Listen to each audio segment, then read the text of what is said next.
Hello, dear learners. So, in this video, I'm going to explain the topics are coming under this big topic, Introduction to Accounting. In this video, I'm going to explain the users of accounting information, types of accounting information, and qualitative characteristics of accounting information, role of accounting in business. Okay, so let us start our video.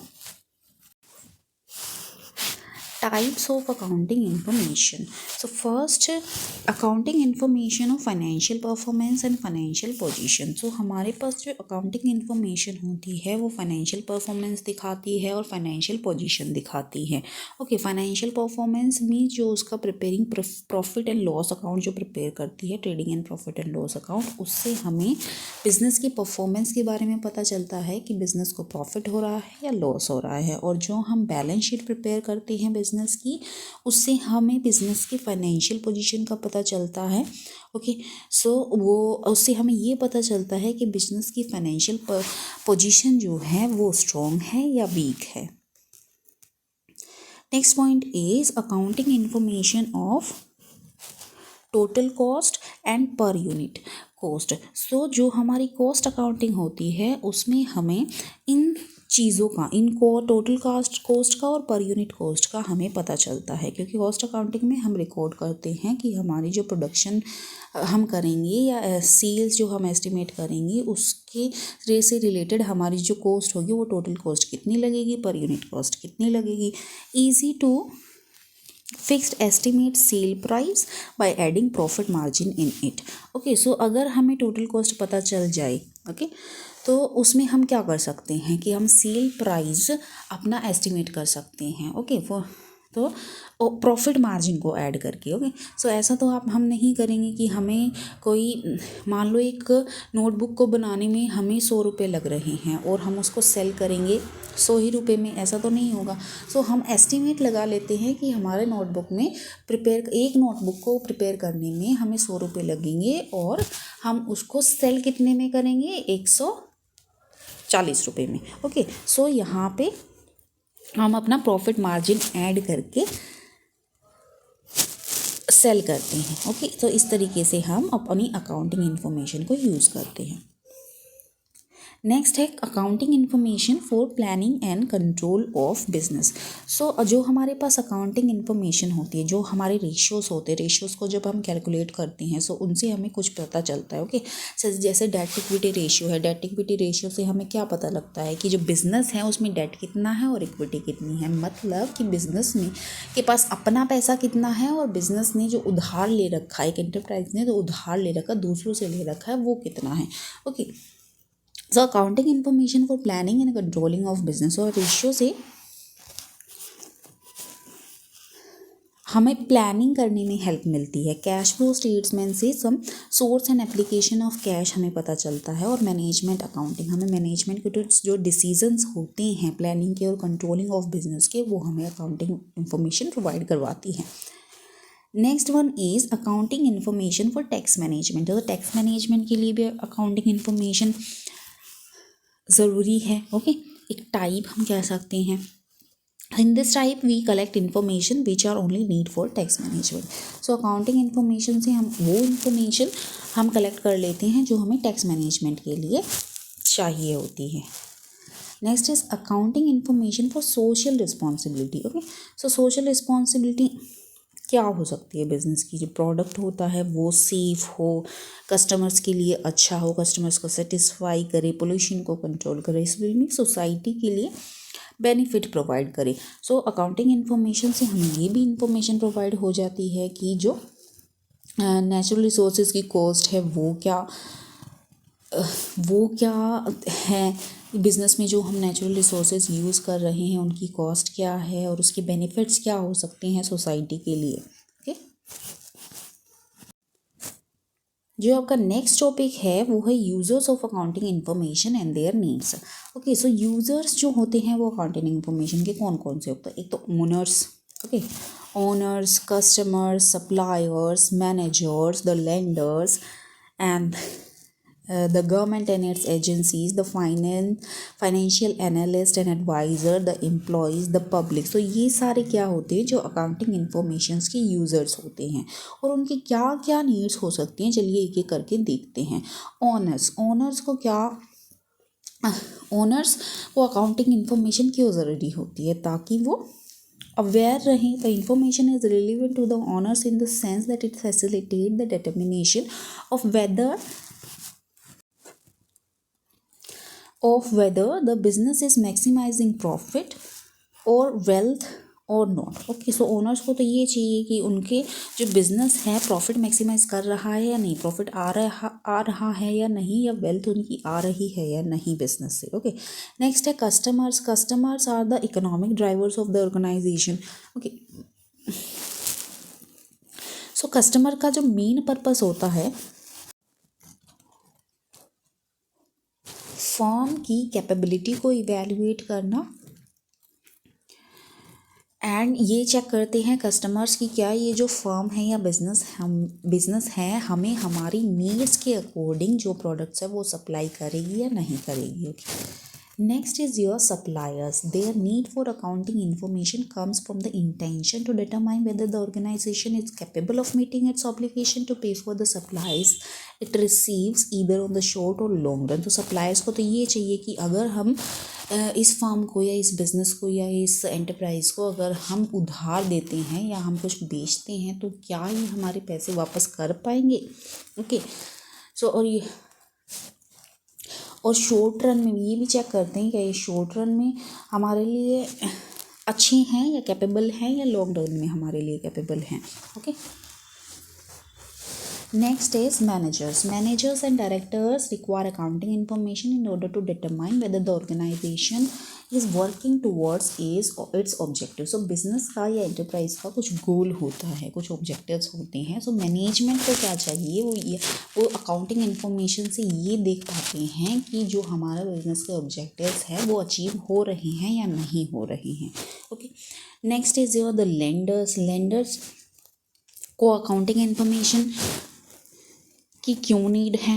Okay, ताकि वो business की accounting economic performance को देख सकें and financial position को देख सकें in order to assess whether the entities are sufficiently profitable to pay the interest on loans. Okay, so ये चेक करते हैं कि जो बिज़नेस है क्या वो लोन का जो इंटरेस्ट है वो सफिशिएंटली पे कर पाएंगे या नहीं कर पाएंगे. फिर है government and other regulators information on the allocation of resources and the compliance to regulations. Okay, so business government policies के अकॉर्डिंग हो रहा है या नहीं हो रहा, तो इसलिए अकाउंटिंग इंफॉर्मेशन गवर्नमेंट के लिए भी ज़रूरी है. Next is the financial adviser. So financial adviser जो बिजनेस या ऑर्गेनाइजेशन के कुछ फाइनेंशियल टारगेट्स होते हैं. ओके, सो फाइनेंशियल एडवाइज़र को अकाउंटिंग इंफॉर्मेशन देख के जो फाइनेंशियल एडवाइज़र है वो ऑर्गेनाइजेशन को एडवाइज करेगा to achieve the financial targets. Next है employees.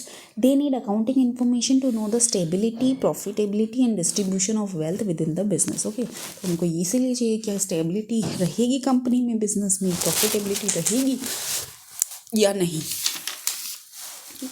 Next one is the public. So public को क्यों ज़रूरी होती है अकाउंटिंग इन्फॉर्मेशन. पब्लिक ये देखना चाहती है कि जो ऑर्गेनाइजेशन है मार्केट में वो कितना इफ़ेक्टिव है. ओके, एंड ये भी देखना चाहती है कि क्यों, अगर मान लो वो इन्वेस्ट करना चाहते हैं इस और बिजनेस में या कंपनी में तो वो क्यों करे, वो रीज़न ढूंढती है. ओके,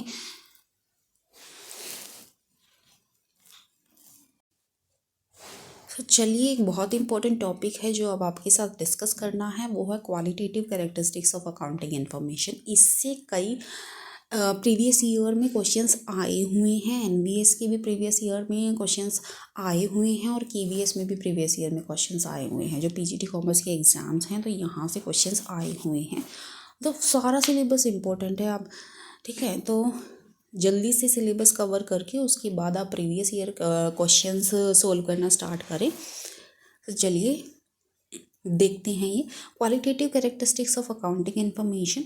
डिसीजन मेकर्स के लिए ज़रूरी होती है users of accounting information and understandability, understand कर सकते हैं हम इसको, ठीक है। अंडरस्टैंडेबिलिटी होनी चाहिए। क्वालिटेटिव कैरेक्टरिस्टिक्स, अकाउंटिंग इन्फॉर्मेशन की क्वालिटेटिव कैरेक्टरिस्टिक्स क्या हो कि ये अंडरस्टेबल होनी चाहिए। ओके, जो भी हमारे पास इंफॉर्मेशन है, क्या जो हमारे यूज़र्स हैं उनको प्रॉपरली इफेक्टिवली अंडरस्टैंड कर पा रहे हैं या नहीं कर पा रहे हैं।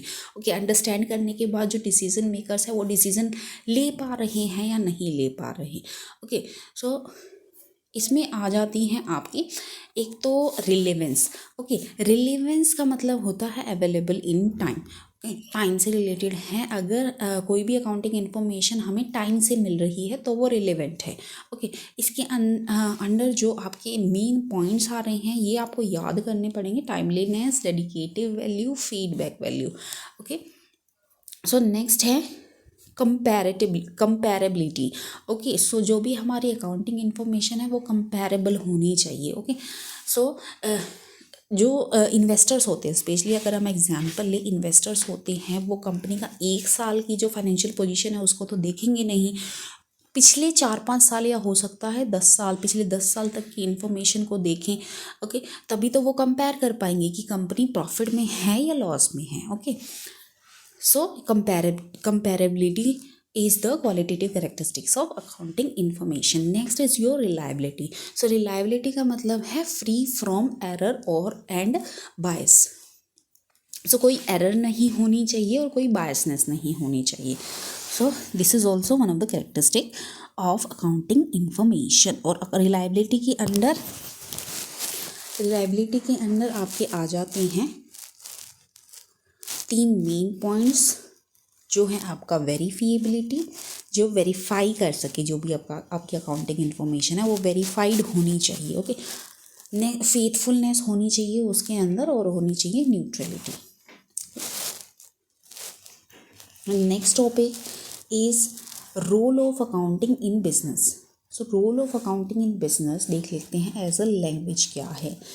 सो कम्युनिकेट कर सकते हैं, communicate information on the enterprises. Okay, so as a language हम अकाउंटिंग या अकाउंटिंग इन्फॉर्मेशन को यूज़ कर सकते हैं कम्युनिकेट करने के लिए। नेक्स्ट है historical record. So historical record create हो जाता है कि हम क्रोनोलॉजिकली रिकॉर्ड को मेंटेन करते हैं, फाइनेंशियल ट्रांजैक्शन को मेंटेन करते हैं। नेक्स्ट इज जो current economic reality. So business accounting is as a mean to determine true income of an entity. Okay, reality show करता है ने accounting as an information system हमें इंफॉर्मेशन प्रोवाइड करता है, process that links an information source to a set of receivers. Next is as a commodity, role of accounting as a commodity. So specialized information is viewed as a service which is in demand in society, with accountants being willing to and capable of providing it. Okay, as a commodity हम कह सकते जो accountants होते हैं वो अपनी services provide करते हैं सोसाइटी को। ओके, तो वो कैपेबल बन के अपनी जो सर्विसेज हैं वो प्रोवाइड करते हैं सोसाइटी को। सो डियर लर्नर, सो हमने ये सारे टॉपिक्स कंप्लीट कर लिए हैं। Concept, accounting concept, meaning is a source of information, objective, advantages and limitation, types of accounting information, users of accounting information and their needs, qualitative characteristics of accounting information, role of accounting in business. Okay, so I will be coming in my next video. I will be providing you the short notes prepared by me and I will explain all the notes in my next video related with basic accounting terms. If you like this video, please do like, share and subscribe my YouTube channel. Thank you. Keep preparing, keep learning.